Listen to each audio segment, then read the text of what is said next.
When fear takes over and desperation sets in, people reach for the phone and dial 3 numbers. 911. These calls are a lifeline, a plea for help in the darkest moments. But some calls reveal terror so raw and unexplainable that they haunt the dispatchers and the world that listens. We will relive some of the most chilling 911 calls ever recorded. Each one is real, each one a window into unimaginable fear. Emily's babysitting gig began like any other. Her phone buzzed with social media updates while the kids played with their toys. It wasn't until bedtime that things felt off. As Emily tucked the kids in, she noticed an open window in the upstairs hallway that she was sure had been closed earlier. She shrugged it off, thinking the wind might have blown it open. Hours later, as she lounged on the couch scrolling through her phone, she heard faint creaks from above. The children were fast asleep, so who or what was upstairs? The 911 call captures Emily's mounting terror. "Emily, I can hear footsteps. They're getting closer. Oh my God, I think they're coming downstairs." On the recording, a chilling detail emerges. A faint breathing sound can be heard behind Emily's voice. She hurriedly ushers the children into the bathroom, locks the door and whispers reassurances to them while the sound of heavy footsteps echoes closer. Police arrive to find no intruder but something strange. The upstairs hallway window is wide open again despite Emily insisting she locked it earlier. Scratches on the window ledge suggest someone, or something, had been climbing in and out. Liam's 911 call starts innocently enough, with the dispatcher gently asking him questions. The little boy explains that he's been alone all day, eating cereal and watching cartoons while his mommy sleeps. His voice is small and unsure, as if he doesn't fully understand the gravity of the situation.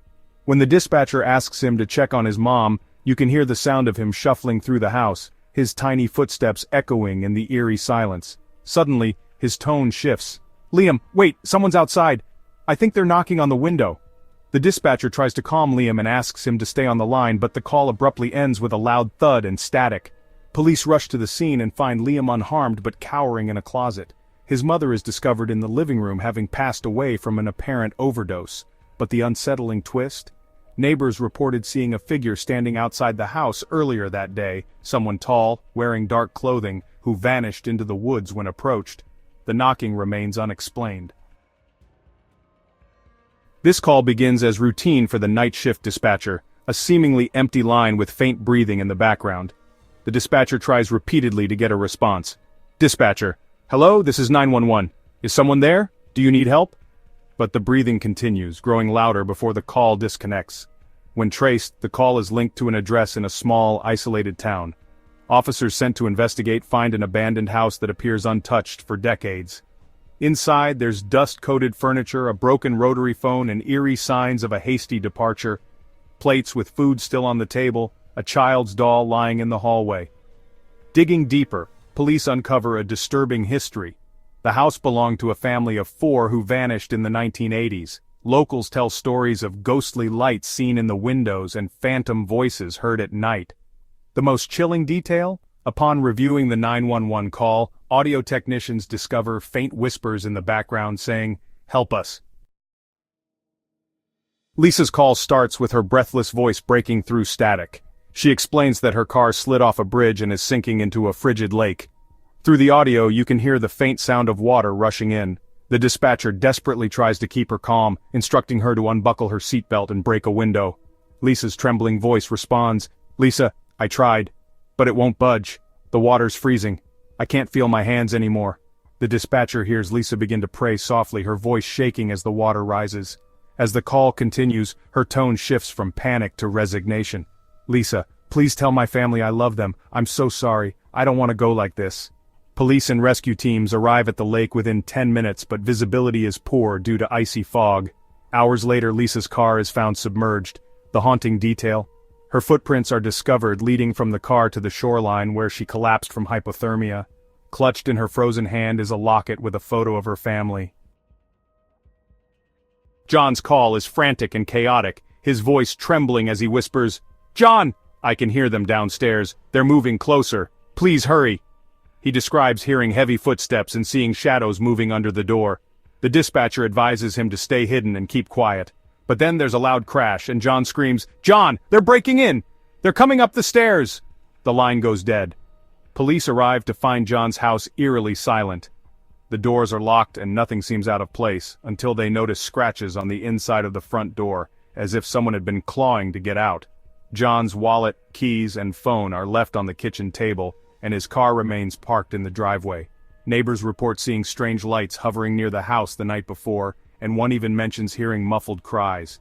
John is never found, and the case becomes a local legend, with whispers of alien abduction or supernatural forces at play.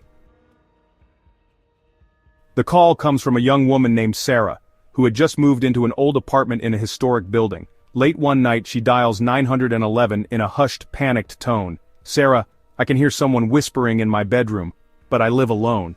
The dispatcher keeps Sarah on the line, trying to gather information. Sarah explains that she locked her bedroom door before going to bed, but now she hears voices and faint scratching sounds on the other side. She whispers, "It sounds like a child crying, but it's not coming from outside. It's inside my room." The call takes a terrifying turn when Sarah hears a loud bang, followed by the sound of furniture being dragged across the floor. Through the phone, the dispatcher hears Sarah begin to sob as she says, "Oh my God." The whispers are getting louder. When police arrive, they find Sarah huddled in a corner of her living room, clutching her phone. The bedroom door is still locked, but when they force it open, there's no one inside. The room is eerily cold, and scrawled across the mirror are the words, "Get out," written in condensation. The apartment's history reveals that a family who lived there decades ago died under mysterious circumstances, and neighbors report hearing similar noises coming from the unit over the years. This chilling call comes from a truck driver named Greg, who was driving through a remote stretch of highway late at night. Greg calls 911 after picking up a hitchhiker who began acting strangely. "Greg, I don't know what's going on, but this guy he's not normal. He keeps mumbling something about their coming." Greg explains that the hitchhiker initially seemed harmless but soon started shaking violently and speaking in a strange language. In the background of the call, you can hear the hitchhiker muttering, "They're coming! They're here! You can't stop them! Greg, he's gone! He just disappeared!" The dispatcher asks for clarification, but Greg insists that the hitchhiker vanished from the passenger seat while the truck was still moving. Greg pulls over and searches the area, but there's no sign of the man. Police investigate and find no evidence of a hitchhiker. However, upon reviewing dashcam footage from Greg's truck, the hitchhiker is clearly visible when he enters the vehicle. Disturbingly, as the truck reaches a specific mile marker, the hitchhiker appears to dissolve into thin air. Further research reveals that the highway stretch is notorious for strange occurrences and sightings, with many travelers reporting encounters with spectral hitchhikers who vanish without explanation. A group of campers calls 911 in the dead of night after hearing what they describe as the sound of a woman crying in the woods. The group initially thought someone might be in trouble, but as they approached the source of the cries, the sound moved farther away, deeper into the forest. On the 911 call, you can hear the campers' panicked voices as they describe the scene. "Camper, it's pitch black, and we can't see anything, but the crying is so loud now. It's like she's right next to us." Suddenly, the crying stops, replaced by a deep, guttural growl. One of the campers shouts, "Run!" before the call disconnects. When authorities arrive, they find the campsite abandoned, with tents and supplies left behind. The campers are found hours later, terrified but unharmed, claiming they were chased by a tall, shadowy figure. Searchers find no signs of anyone else in the woods, but a local ranger shares a chilling legend. The area is said to be haunted by the spirit of a woman who died searching for her lost child. Her cries are often heard luring people into the woods, only for them to encounter something far more sinister. The 911 call begins with a young boy, Ethan, whispering into the phone late at night. He tells the dispatcher that he's hiding under his bed because someone is in his house. "Ethan, I heard the door open, but my mom and dad are asleep. I don't think it's them." The dispatcher stays calm and asks Ethan if he can describe what he saw. Ethan whispers, "I didn't see them, but they're in the closet. I can hear them breathing." The call grows more tense as the dispatcher instructs Ethan to stay hidden and quiet while help is on the way. Suddenly Ethan gasps and you can hear the faint creak of his bedroom closet door opening. He whispers, "They're coming out." The line goes silent for a few moments before the sound of heavy footsteps and a loud crash can be heard. Police arrive at the home minutes later to find the parents still asleep in their room, completely unaware of the situation. Ethan is discovered safe, hiding in the backyard, but his bedroom tells a terrifying story. The closet door is ajar and inside officers find muddy footprints leading to an open window. Strangely, no fingerprints are found, and Ethan insists the figure had glowing eyes.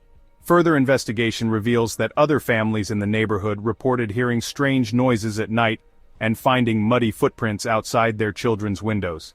The identity of the watcher remains a mystery, leaving the community in fear. A taxi driver named Marcus calls 911 after picking up a woman late at night who refuses to speak. Marcus explains that the woman got into the back seat of his cab, gave him an address, and remained completely silent for the duration of the ride. Marcus, she's not saying anything, but she keeps staring at me through the rearview mirror. It's freaking me out. As Marcus approaches the destination, he hears a faint whisper. "Woman, this isn't the right place." Marcus turns to respond, only to find the back seat completely empty. Panicked, he pulls over and calls 911. When officers arrive, Marcus is still shaking. They search the area but find no sign of the woman. The address she gave turns out to be an abandoned building that had been empty for years.